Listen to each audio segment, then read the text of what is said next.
Welcome back to Butchered Sports. Looking at UFC 213, you just went through the Nunes-Shevchenko analysis. Give us your thoughts on the men's side. Okay, so men's fight is Yoel Romero versus Robert Whittaker. The story behind this fight is that Michael Bisping, the current champion, he's like, you can say that he's dodging these contenders. So Bisping won almost like a freak. I know. Bisping won unexpectedly versus Rockhold. Then they gave Bisping Henderson, which is like as a title defense fight, and Henderson isn't really a top contender. So, but Yoel Romero is a top contender, and Robert Whittaker is a top contender. Anyway, Bisping's been dodging these guys, and now he's injured.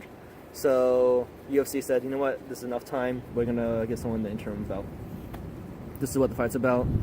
Yoel Romero is a beast. He's like, people like to say he's on steroids, whatever. But this guy is like superhuman. Like, if you watch his open workout, so if you have time, YouTube Yoel Romero open workout. It's insane. He's like a human cat. He jumps up 6 feet in the air. He does front flips and back flips, and this guy is like almost 200 pounds when he's doing it. So he's superhuman in strength and all of that. His specialty is wrestling. He comes from a wrestling background. I think he's an Olympic silver medalist.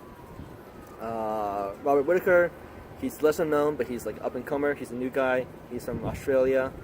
Australia, New Zealand. He represents the Oceania countries.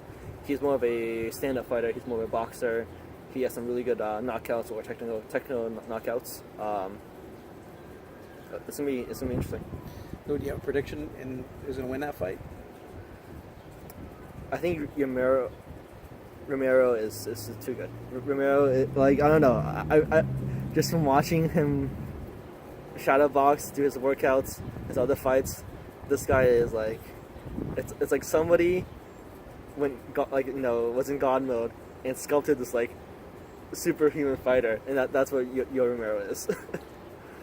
Well, that's probably why Bisping's ducking him. So yeah.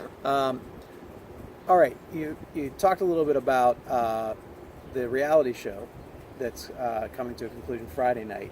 Any cool storylines there? Any fan favorites? Any stories that people should be watching for?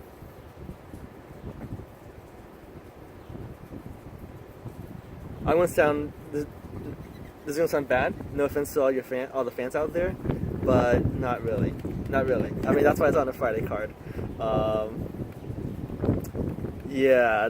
You don't see anybody that's coming out of this that's going to be the next big thing.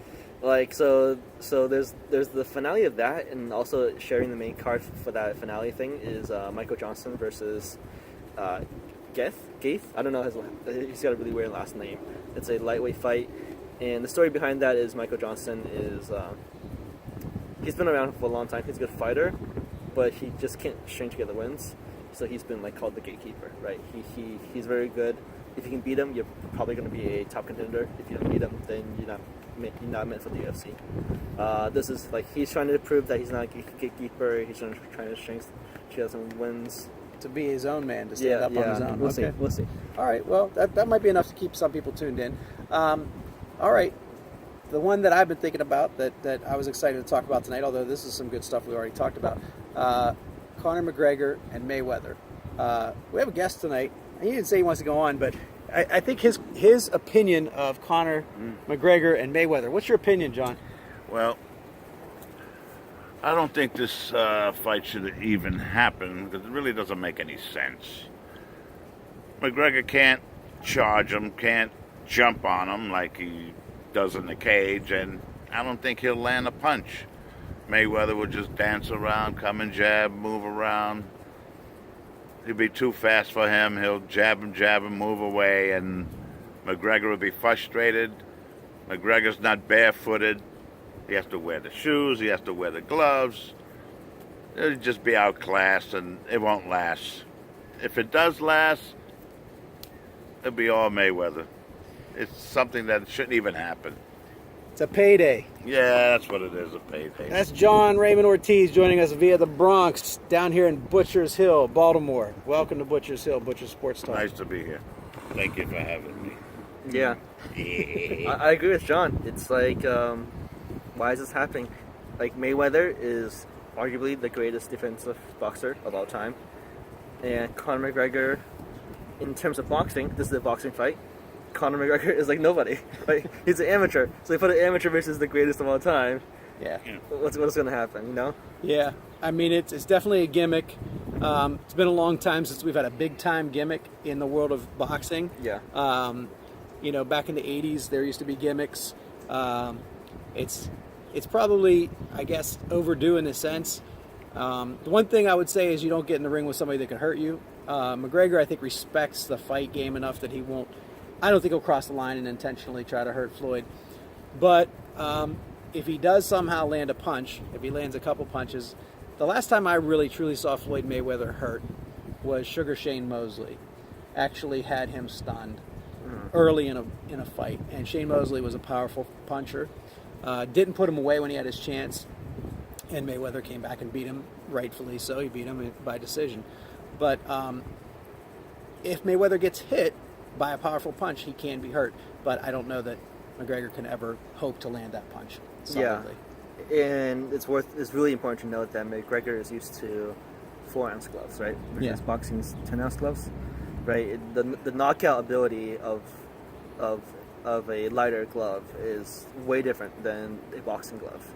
So even if, like, basically McGregor's punches hasn't been yet proven in the boxing ring. Right.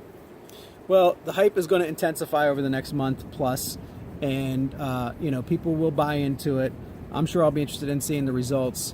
It'll be much talked about. In the meantime, I'm sure we'll have other things to talk about.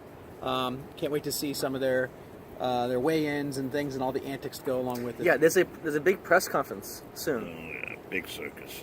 Soon, like in a week or two. Yeah. Yeah. Well, Fiscal week. let us know if you're going to go out to Vegas and see this. Put it in our comments. Let us know what you want us to talk about next time. Until then, Butchered Sports Talk. Have a good night. All right. See you.